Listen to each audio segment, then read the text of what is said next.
Hay dos tipos de interés, el interés simple e interés compuesto, que se diferencian en ellos porque al final del periodo no vamos a pagar lo mismo por uno o por otro, ya que el interés simple, por ejemplo, si yo tengo el 1% mensual y yo creo que voy a pagar en 12 meses, es el 12% del capital que a mí me vayan a financiar se multiplica por el 12%. Por ejemplo, 1.000 pesos al 12% son 120 pesos más, 1.120 pesos. Eso es un interés simple porque es un interés directo. Si son 6 meses, el 6%, ahí no hay muchas dudas, digamos. Pero el interés compuesto sí se complica un poquito. ¿Por qué? Porque el interés que se va generando mes a mes se va incorporando al capital. Y yo voy pagando intereses sobre el capital más los intereses que ya pagué antes. Por ejemplo, si yo tengo 1.000 pesos y al 1% mensual son 10 pesos. Al segundo mes no son 1.000 pesos más el 2%, sino son 1.010 pesos más el interés que corresponda. Y así, cuando llegue al final del periodo, voy a haber pagado un poco más que si la operación yo lo hubiese hecho con interés simple. En la próxima diapositiva vemos el ejemplo. Acá tenemos el ejemplo de los dos sistemas, con interés simple e interés compuesto. Partimos de un importe de 10.000 pesos, un plazo de 6 meses al 3% mensual, que equivaldría al 36% anual. Como es mensual, son 6 meses el plazo, perdón, es un 18%. Es decir, que los 10.000 pesos van a pagar un 18% de interés a los 6 meses, que son 1.800 pesos. Es decir, que el total a pagar son 11.800 pesos. Esto es en el interés simple, se multiplica directamente por la tasa de interés mensual por el plazo que vaya a hacer. Pero en cambio en el interés compuesto no. Nosotros tenemos los mismos plazos de 6 meses al 3% mensual, equivale al 36 anual, pero como son 6 meses es el 18%, y ahí se empieza a sumar los intereses de cada mes. Entonces el primer mes sí tenemos 10.000 pesos por el 3%, que son 300 pesos. Pero el segundo mes ya pagamos el 3% de interés sobre 10.300. Y el segundo mes lo pagamos sobre los 6.000, por sobre los 10.609. Y así, cuando llegamos al final, vemos que con el sistema compuesto vamos a pagar 11.940 pesos, mientras que con el sistema de interés simple pagamos 1.800 pesos. Por eso cuando vayan a hacer alguna operación, tienen que preguntar cuánto le cobran interés y cómo se lo van a cobrar, con qué tipo de interés, si hay interés simple o interés compuesto.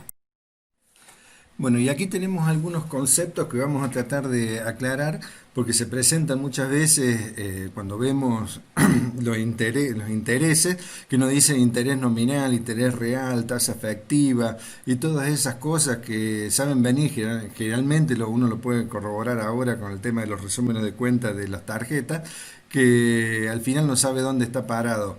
Entonces vamos a tratar de aclarar un poco las cosas. Lo que es el interés nominal es el interés que le dice que le van a cobrar o que ustedes dicen que le van a cobrar a alguien. Por ejemplo, si le van a cobrar el 30% anual o en el ejemplo que vimos antes, que era el 3% mensual, era el 18% semestral o el 36% anual. Ese es así pelado, es el interés nominal que nosotros estamos cobrando o que nos van a cobrar a nosotros. Después, nosotros tenemos que tener en cuenta la inflación. Entonces, si nosotros empezamos a tener en cuenta la inflación, vamos a empezar a hablar del interés real, que es lo que realmente nosotros o vamos a tener que pagar o que vamos a ver cobrado si es que nosotros le prestamos a alguien. Por ejemplo, si le prestamos la plata a alguien al 36%, a cobrarla dentro de un año, y la inflación es del 30%, nosotros en realidad lo que estamos ganando es el 6%. Y a la inversa, si nosotros nos prestan plata al 36%, nosotros con esa plata compramos materia prima, la procesamos y elaboramos algún producto, en la medida que vaya transcurriendo el tiempo, ese producto lo vamos a ir subiendo de precio, siguiendo la inflación, y cada vez nos van a hacer falta menos productos para pagar las cuotas del préstamo. Entonces, ahí es cuando hablamos de la tasa de interés real, que es la diferencia entre la tasa de interés nominal y la inflación. Después tenemos la tasa de interés implícita. ¿Qué quiere decir eso? Que es, a nosotros nos van a cobrar, volviendo al ejemplo de recién del 36%, nos van a cobrar el 36% de interés. Pero después cuando vemos el resumen, dice, bueno, tiene el 36% de interés, más el 2% de comisión, más el 1% sobre el seguro de vida, sobre el saldo deudor, más esto, más lo otro, y bueno, entonces terminamos pagando más sobre ese crédito que nosotros creíamos que íbamos a pagar el 36%, aparecen todos esos gastitos ocultos que nunca salen a la luz hasta que uno no tiene el resumen en la mano. Y bueno, y encarecen, por ahí encarecen bastante ese crédito. Y después tenemos la tasa efectiva, de tasa de interés efectiva, que es lo que realmente nosotros terminamos cobrando o terminamos pagando por ese crédito. Y lo pueden ver bien en el ejemplo que vimos sobre interés simple y interés compuesto. Fíjense que en un caso, nosotros, los dos casos, mejor dicho, cobrábamos el 18% de interés por los 6 meses. En uno terminábamos pagando 10.800, que era realmente el 18% de interés, y en el otro terminamos pagando 11.940, que no es el 18%, sino que es el 19,4%, que es lo que realmente, lo que efectivamente terminamos pagando por los 10.000 pesos que nosotros sacamos del ejemplo anterior. Cuando vimos la parte de costos totales en las clases anteriores, habíamos visto que el costo era igual a la suma de los gastos más las amortizaciones más los intereses. Esos intereses, que habíamos dicho que no necesariamente era un desembolso, pero sí que había que tenerlo en cuenta, se debe a esto, porque es el costo de oportunidad de invertir un capital en un determinado proyecto en vez de invertirlo en otro proyecto. Entonces ese costo hay que tenerlo en cuenta y es lo que se conoce como costo de oportunidad. Cuando yo tengo un capital para invertir, ese capital tiene un costo, sea que yo lo tenía ahorrado, sea que me lo prestaron o sea que lo saqué de un crédito. ¿Y por qué tiene un costo? Porque yo ese capital lo voy a invertir en un proyecto. Si en vez de invertirlo en ese proyecto, yo lo invirtiera en otra cosa, tendría una rentabilidad también. Entonces ese costo es lo que nosotros habíamos visto antes como costo de oportunidad de los proyectos, el costo de oportunidad de la plata. Entonces eso hay que tenerlo en cuenta. No necesariamente es que uno desembolse la plata esa, pero sí tenerlo en cuenta para comparar el proyecto.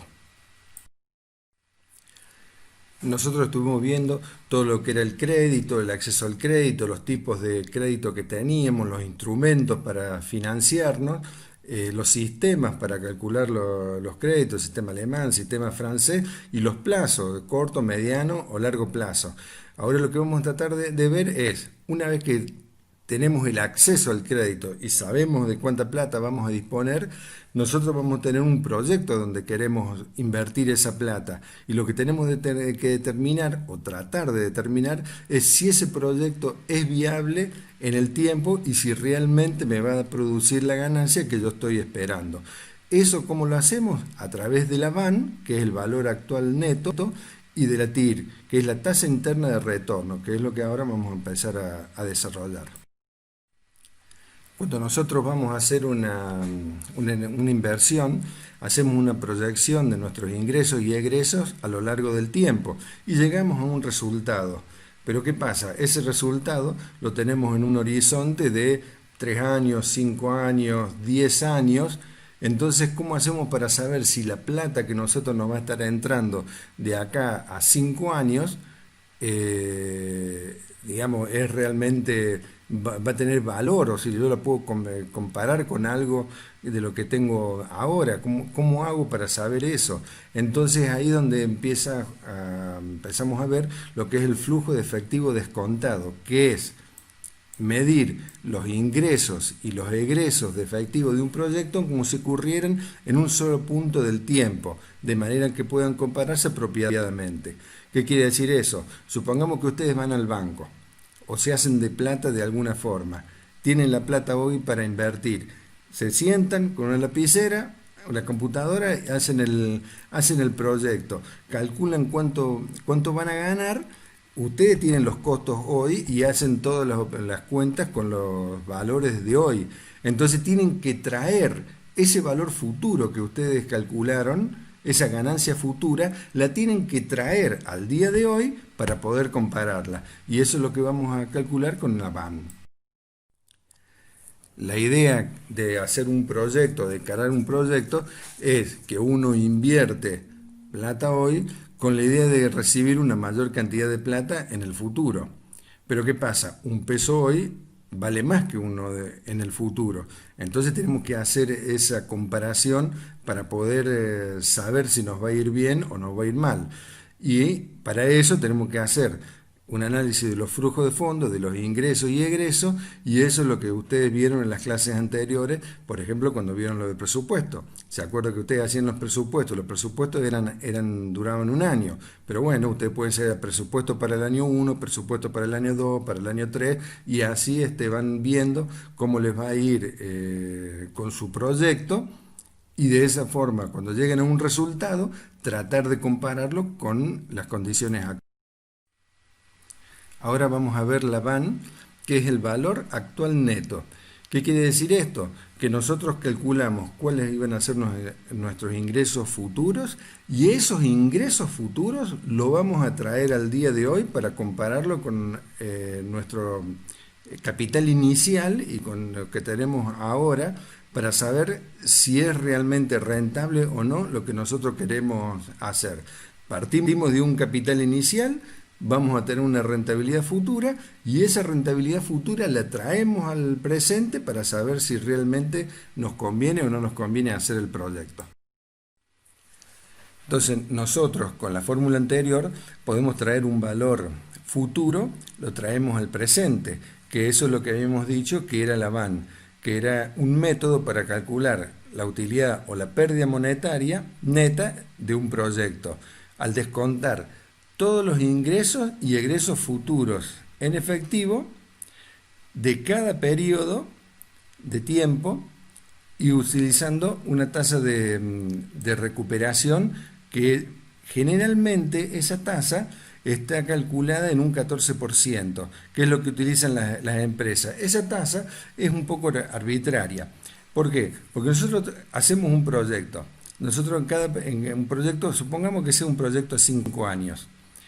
En ese proyecto de 5 años, nosotros vamos a calcular que en el primer año, por diferencia de ingresos y egresos, vamos a terminar un determinado monto positivo o negativo. El segundo año lo mismo, el tercer año, el cuarto y el quinto. A todos esos años, a cada uno de esos años, nosotros los vamos a traer al presente. Y lo vamos a traer con una tasa, que esa tasa es la que generalmente se usa el 14%, pero hay empresas que usan el 10, otras el 12, otras el 15. Es un valor relativamente arbitrario. Pero bueno, nosotros ya tenemos la fórmula para calcular un valor futuro y cómo hacemos para traer ese valor futuro al presente y qué tasa aproximada es la que vamos a utilizar para hacerlo. Si nosotros suponemos que partimos de un capital de 1.000 pesos y tenemos un proyecto a 3 años, el primer año vamos a tener 1.000 pesos más los 80 pesos los 80 pesos que nos genera el interés al 8% anual son 1.080. El segundo año 1.080 más el 8% van a ser 1.166 y 1.166 más el 8% son 93 pesos, me da 1.259,70. Ese va a ser nuestro valor futuro y nosotros partimos de un valor presente que era de 1.000 pesos. Es decir, que nosotros podríamos calcular ese valor futuro a través de una fórmula genérica que se escribiría así. El valor futuro es igual al valor presente por 1 más el interés anual elevado a la cantidad de periodos que dure el proyecto o el crédito. En este caso eran 3 años.